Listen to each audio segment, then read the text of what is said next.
अस्सलाम वालेकुम दोस्तों, छा हालनि? ख़ुशि आहियो? सभु ख़ैर? अलाह जे फज़ल करम सां तव्हां ठीकु ठाक हूंदा। जिते बि हुजो ख़ुशि हुजो। अलाह पाक तव्हांखे ख़ुशि रखे पंहिंजे प्यारनि सां गॾु। दोस्तों, शाम जो टाइम आहे, जुमे जो ॾींहुं हो। ख़ैर नमाज़ पढ़ीसूं ऐं ॾिठोसीं त थोरो जेको सो अॼु जुमे जे ॾींहुं भलारे ॾींहुं वॾनि खे यादि कयूं। सो अॼु वञूं पिया पंहिंजे वॾनि जे क़ब्रिस्तान ते कुल पढ़णु ऐं विच जो टाइम आहे दुआ वास्ते। वॾनि ते कुल पढ़ूं ऐं बख़्शिश जा कुल पढ़ूं ऐं मग़फ़िरत जा कुल पढ़ूं। अलाह सी माफ़ ॾे। ऐं बीठा आहियूं असीं जेको सो हाल फ़िलहाल जेको सो रेल ट्रैक, रेल पटड़ी। हीअ साईं रेल पटड़ी जेका सा आहे हैदराबाद ऐं साईं हेॾां जेका सा हीअ रेल ट्रैक पटड़ी आहे सेवण शरीफ़ लाणकाणो। हीअ साईं रेल ट्रैक आहे, वञे थी ॾेई।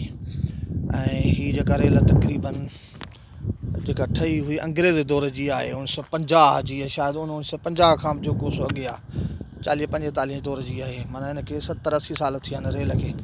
दोस्तों, रेल जेका असां अञा ताईं मज़बूत लॻी पई आहे। ॾिसो, अञा ताईं मज़बूत लॻी पई आहे।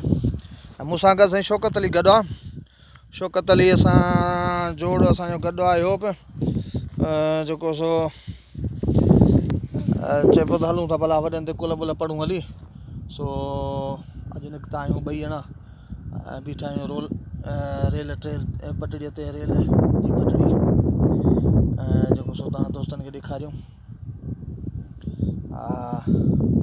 दोस्तों, हाणे हलूं थोरो अॻिते त वॾनि खे हली यादि कयूं।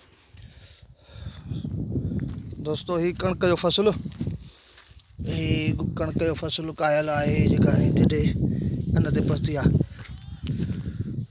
हीअं ढिढे ते पहुतल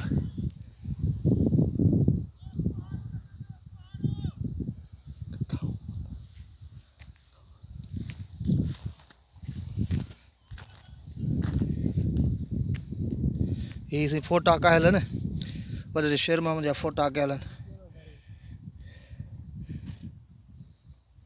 हीअ साईं फ़ोटा, सावा फ़ोटा हीअ खपाईंदो कराची वेंदा आहिनि मणकतीअ जे हिसाब सां। हीअ फ़ोटा